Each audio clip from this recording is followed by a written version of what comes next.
Bentar, saya cek untuk.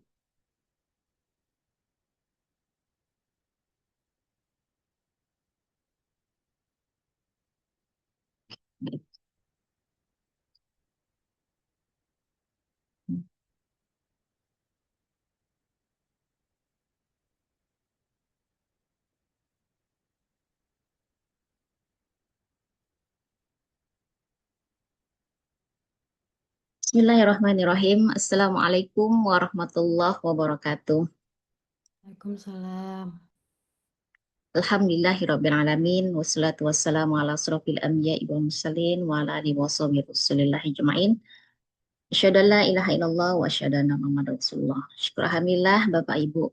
Rekan-rekan mahasiswa sekalian, hari ini kita dapat berjumpa kembali pada mata kuliah Auditing 1.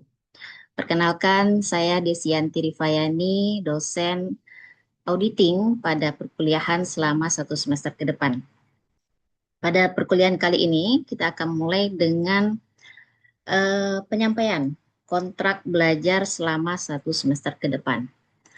Namun sebelum itu, saya ingin memastikan persiapan rekan-rekan sekalian untuk mengikuti perkuliahan pada pagi hari ini. Izinkan saya untuk mengabsen rekan-rekan sekalian. Apakah Mas Ahmad Fauzan Azim sudah hadir? Hadir, Bu. Baik. Mas Muhammad Fikri Azhari.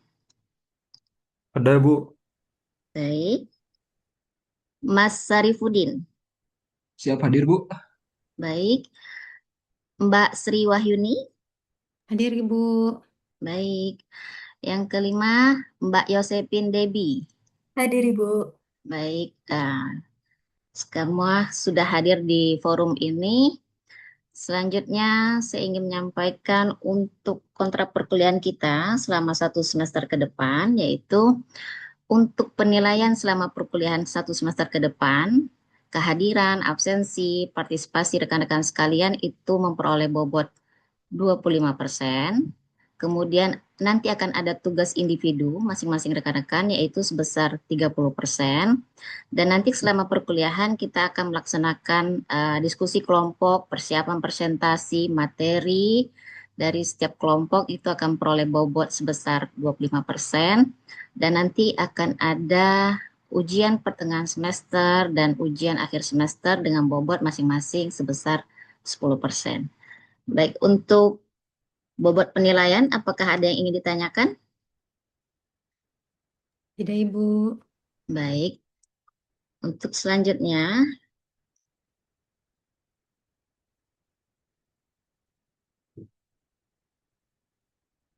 saya ingin rekan-rekan semua mengikuti satu video singkat berikut ini.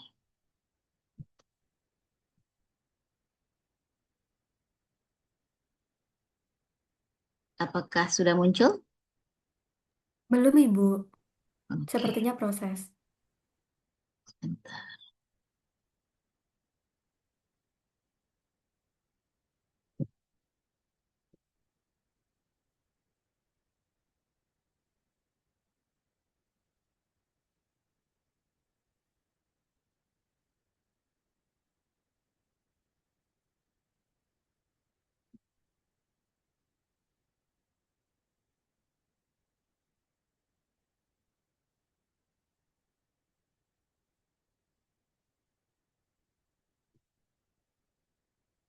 Maaf, suaranya tidak terdengar, Bu.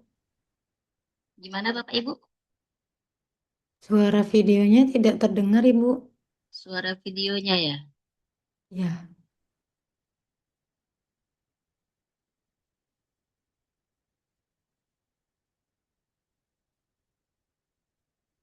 Baik, mungkin ada kendala untuk suara, tapi tidak apa-apa, visualnya saja bisa kita ikuti. baik Ibu.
Baik, selanjutnya dari video tersebut, saya ingin bertanya kepada rekan-rekan sekalian, bagaimana tanggapan rekan-rekan sekalian terhadap visual gambar yang baru saja saya sampaikan? Ada yang memberikan komentar, ada yang memberikan tanggapan? Mungkin saya apakah boleh, Ibu? Ya, silakan Mbak Yosepin. Kalau dari video tadi sih, Bu, saya merasa bahwa dari berbagai aspek ya, Bu, seperti keberagaman, kemudian dari perbedaan tempat, kemudian kejadian, itu menurut saya sangat menarik, Ibu, dan sangat-sangat keren. Mungkin dari saya itu, Ibu. Baik, terima kasih Mbak Yosepin. Keberagaman Indonesia kita sangat-sangat penuh dengan ragam budaya, alam. Baik, yang dari yang lainnya, apakah ada lagi? Baik, jadi sebetulnya kalau kita memang melihat bahwa Indonesia ini terdiri dari berbagai macam pulau, berbagai macam karakter, budaya, alam, sumber daya alam yang sangat berlimpah, sehingga kita semua pun perlu untuk menjaga sumber daya alam kita agar bisa untuk masa depan anak-anak bangsa kita ke depan. Untuk itu, perlulah peran penting kita sebagai seorang berperan dalam profesi kita masing-masing, baik itu apakah kita akan menjadi seorang akuntan, apakah kita akan menjadi seorang auditor ke depan, itu untuk menjaga kredibilitas, independensi, dan integritas kita ke depan, menjaga sumber daya alam Indonesia. Selanjutnya saya ingin melanjutkan lagi materi kita hari ini, yaitu tentang tujuan pembelajaran kita pada hari ini, yaitu yang pertama adalah mahasiswa mampu untuk menjelaskan pengauditan secara tepat. Kemudian yang kedua, mahasiswa mampu membedakan akuntansi dan audit secara baik. Yang ketiga, mahasiswa mampu untuk menjelaskan profesi akuntan publik secara komprehensif. Serta mahasiswa mampu untuk menjelaskan jenis-jenis audit secara tepat. Dan yang terakhir nanti akan ada tugas individu, mahasiswa mampu untuk melaksanakan evaluasi atas pemahaman materi yang telah saya sampaikan pada pagi hari ini. Kita akan masuk kepada materi kita yang pertama. Eh, Sebelumnya saya ingin bertanya, apakah dari rekan-rekan di sini ada yang ingin menjadi auditor ke depannya? Karena untuk menjadi tamatan akuntan, itu bukan hanya menjadi seorang pembukuan, bukan hanya menjadi seorang akuntan, tapi juga ke depannya ada beberapa profesi-profesi lain yang bisa teman-teman jalankan ataupun teman-teman apa namanya untuk dilaksanakan ke depannya. Salah satunya yaitu menjadi seorang auditor. Baik, karena mungkin ini masih tahap semester-semester awal, mungkin masih bingung ataupun bimbang untuk memilih ke depan mau menjadi apa, apakah menjadi seorang bankir, auditor, ataupun bekerja sebagai eh, pegawai pemerintahan. Nanti semoga setelah ini teman-teman punya gambaran, keinginan lebih untuk menjadi seorang auditor. Selanjutnya saya akan sampaikan dulu apa itu audit. Nah, audit itu adalah menurut Arens itu adalah eh,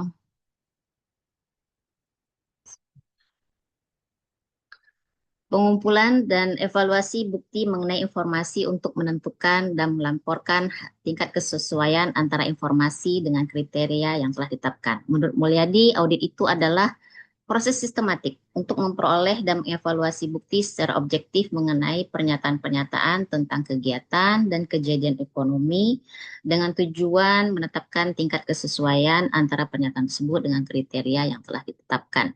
Jadi secara garis besarnya audit ini adalah sebuah proses sistematis yang dilakukan oleh pihak yang independen terhadap pemeriksaan laporan keuangan, kegiatan maupun suatu entitas dari sebuah perusahaan untuk memperoleh bukti yang cukup objektif dengan tujuan untuk memberikan opini ataupun kesimpulan hasil laporan auditnya. Jadi kemudian apa itu proses tujuan dari pelaksanaan audit ini? Yang pertama adalah kita untuk memastikan laporan keuangan kita dapat dipercaya dan disajikan secara wajar. Yang kedua untuk menemukan terjadinya kesalahan ataupun fraud. Dan yang ketiga adalah untuk menilai efektivitas, efisiensi, dan ekonomi dalam kegiatan operasional. Yang keempat, untuk memberikan rekomendasi jika sesuatu terjadi dalam pelaksanaan pencatatan laporan keuangan di tahun-tahun sebelumnya. Kemudian bagaimana tahapan-tahapan proses audit ini? Tahapan proses audit ini biasa dilalui dengan satu tahapan perencanaan. Tahapan perencanaan ini adalah tahapan untuk menentukan ruang lingkup strategi audit yang akan dilakukan oleh pihak auditor. Yang kedua adalah mengumpulkan bukti-bukti yang diperlukan oleh pihak auditor untuk menentukan tingkat materialitas sampel yang akan meyakini pihak auditor secara memadai. Dan selanjutnya adalah yang ketiga, melakukan evaluasi. Apakah bukti-bukti tersebut telah sesuai, kemudian telah ditemukan adanya resiko ataupun kecurangan yang telah ataupun adanya tindakan-tindakan di luar standar akuntansi pencatatannya. Keempat adalah adanya pelaporan atas hasil temuan audit. Jadi pelaporan ini nantinya akan disampaikan dalam bentuk laporan hasil audit, yaitu ada 4 laporan, yaitu opini wajar tanpa pengecualian, opini dengan tidak wajar, kemudian opini disclaimer atau tidak memberikan pernyataan opini. Dan yang terakhir, yang kelima adalah adanya tindak lanjut dari pihak manajemen. Kemudian saya akan sampaikan yaitu pihak-pihak yang ada di dalam audit. Pihak-pihak audit ini ada yang pertama adalah si auditornya sendiri, pihak yang melakukan audit, kemudian auditi atau pihak yang sedang diaudit. Dan yang selanjutnya kita akan masuk kepada prinsip audit. Prinsip audit itu yang pertama adalah memiliki independensi. Independensi ini artinya menjadi seorang auditor itu harus bebas dari pengaruh ataupun kepentingan-kepentingan pihak luar. Yang kedua adalah prinsip objektivitas, yaitu dia tidak akan melakukan pemihakan ataupun dia akan menyampaikan kondisi audit sesuai dengan bukti-bukti yang ada. Yang ketiga adalah prinsip integritas. Menjadi seorang auditor itu perlu untuk menjaga yang namanya kejujuran, transparansi, kemudian bebas dari bias kepentingan. Yang keempat itu adalah memiliki kompetensi profesional. Jadi menjadi seorang auditor itu juga kita perlu pengetahuan, ditambah selain itu ditambah dengan mengikuti pelatihan-pelatihan maupun mengikuti perkembangan-perkembangan standar audit yang ada berkembang saat ini di Indonesia. Dan yang terakhir, sebagai menjadi seorang auditor kita harus menjaga kerahasiaan karena kita sudah melakukan pemeriksaan laporan keuangan perusahaan dan kita mengetahui kondisi perusahaan, maka kita harus menjaga kerahasiaan tersebut selama proses audit. Kecuali jika nanti ke depan ada permintaan-permintaan informasi dari pihak-pihak yang berkepentingan, misal dari pihak kejaksaan, dari pihak pemeriksaan jika terjadi suatu pemeriksaan-pemeriksaan ke depannya. Kemudian saya akan masuk ke perbedaan akuntansi dan auditing. Karena sebelumnya semester 1 dan 2 kita sudah belajar itu akuntansi pengantar 1, akuntansi pengantar 2, saat ini juga akuntansi keuangan menengah 1, menengah 2. Kita juga harus tahu untuk membedakan apa itu akuntansi dan apa itu audit. Nah, kalau proses akuntansi itu adalah proses untuk mengidentifikasi, mencatat, mengklasifikasi, dan meringkas transaksi keuangan secara berkala, sedangkan audit ini adalah proses kebalikannya, itu memeriksa dari laporan keuangan yang sudah disajikan oleh pihak manajemen untuk diberikan opini ke depannya. Dan untuk waktu pelaksanaannya, untuk akuntansi itu rutin dilaksanakan, sementara audit ini biasanya dilakukan periodik atau hanya 1 tahun sekali setelah pelaksanaan pencatatan laporan keuangan berakhir, baru dilakukan pemeriksaan audit. Baik, untuk selanjutnya saya akan memperkenalkan menjadi seorang mempelajari audit ini, kedepannya adalah kita akan menjadi seorang auditor atau kita menyebutnya profesi akuntan publik. Jadi profesi akuntan publik ini adalah profesi yang untuk memberikan jasa-jasa. Ada 2 jasa, yaitu yang pertama yang bisa diberikan oleh auditor kantor akuntan publik, yaitu yang pertama adalah jasa assurance dan jasa non assurance. Jasa assurance ini adalah kita mereview atas laporan keuangan yang sudah disajikan, sedangkan jasa non assurance ini adalah jasa selain jasa assurance ini. Jadi kita di sana bisa memberikan jasa pembukuan, jasa perpajakan, jasa konsultasi manajemen maupun jasa-jasa perbaikan untuk sistem informasi. Nah, untuk peran dan tanggung jawab akuntan publik ini adalah yang pertama dia bisa memberikan opini atas kewajaran laporan keuangan. Kedua tadi adalah menjaga independensi, kemudian kita akan juga menjaga kode etik profesi kita dan meningkatkan hasil dari laporan audit kita untuk memberikan kepercayaan lebih kepada publik atas informasi keuangan yang telah kita ambil. Baik, selanjutnya ini ada beberapa jenis audit yang berdasarkan yang pertama yaitu berdasarkan tujuan audit. Ada audit atas laporan keuangan, ada audit kepatuhan, ada audit operasional, ada audit investigatif, dan ada audit sistem informasi. Yang kedua yaitu berdasarkan pihak yang melakukan audit. Jadi yang pihak yang melakukan audit ini ada pihak audit internal, yaitu satuan pengawas internal kita, dan yang kedua adalah audit eksternal atau yang sering dilakukan oleh kantor akuntan publik.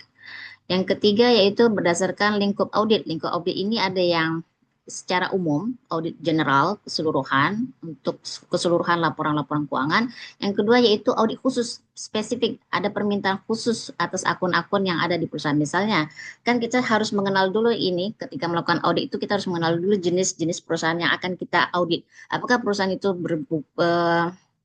jenis usahanya adalah perusahaan jasa, perusahaan dagang, atau perusahaan manufaktur. Nah, dari tiga jenis itu biasanya kita harus lebih tahu lebih jauh karakteristik dari perusahaan. Misal kalau dia perusahaan manufaktur, maka akun-akun yang menjadi risiko dan memerlukan tingkat sampel pengambilan materialitasnya itu biasanya di akun-akun piutang, kemudian di akun-akun persediaan. Kenapa untuk dilakukan pemeriksaan lebih jauh audit khusus di beberapa akun tersebut? Karena memang untuk akun perusahaan manufaktur itu biasanya paling banyak untuk melakukan persiapan persediaan bahan baku. Nah, jadi jangan sampai bahwa ketika sirkulasi per transaksi pembuatan produknya banyak, tapi ternyata komposisi jumlah persediaannya lebih sedikit atau malah jumlah penjualannya lebih banyak dilakukan secara kredit. Itu menjadi sesuatu hal yang menjadi perhatian khusus dari auditor untuk meriksa lebih jauh akun-akun tersebut. Yang terakhir yaitu jenis audit berdasarkan kewajiban pelaksanaan. Yang menjadi kewajiban pelaksanaan yang pertama adalah audit wajib atau mandatory audit atau yang sering kita lakukan itu audit atas laporan keuangan karena ini diperlukan untuk perusahaan-perusahaan yang sudah go public. Kemudian audit sukarela atau sering diminta oleh manajemen tanpa ada kewajiban khusus. Misalnya kita untuk meriksa kinerja dari perusahaan-perusahaan yang sedang melakukan transaksi menjalankan perusahaan going concern-nya. Nah, terakhir saya ingin diskusi dengan teman-teman semua setelah mendengarkan pemaparan saya tadi di awal, bagaimana dengan pendapat rekan-rekan sekalian, apakah profesi akuntan publik ini ke depan masih cukup potensial atau mungkin sudah mulai meredup digantikan oleh AI? Ada yang mau berkomentar?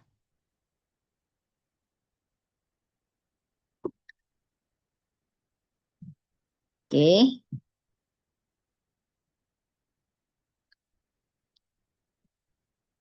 Ya, tidak ada, saya ingin juga menyampaikan bahwa untuk ke depan, bahwa memang keperluan untuk akuntan publik ini masih sangat-sangat diperlukan ke depannya karena memang transparansi dan akuntabilitas kita ini baru berkembang dan menjadi perhatian itu setelah reformasi. Jadi undang-undang kita pun baru mulai diatur sejak 2011 tentang profesi akuntan publik, sehingga ke depan pun untuk permintaan transparansi, profesi kita sebagai auditor itu masih menjadi perhatian khusus kita ke depan.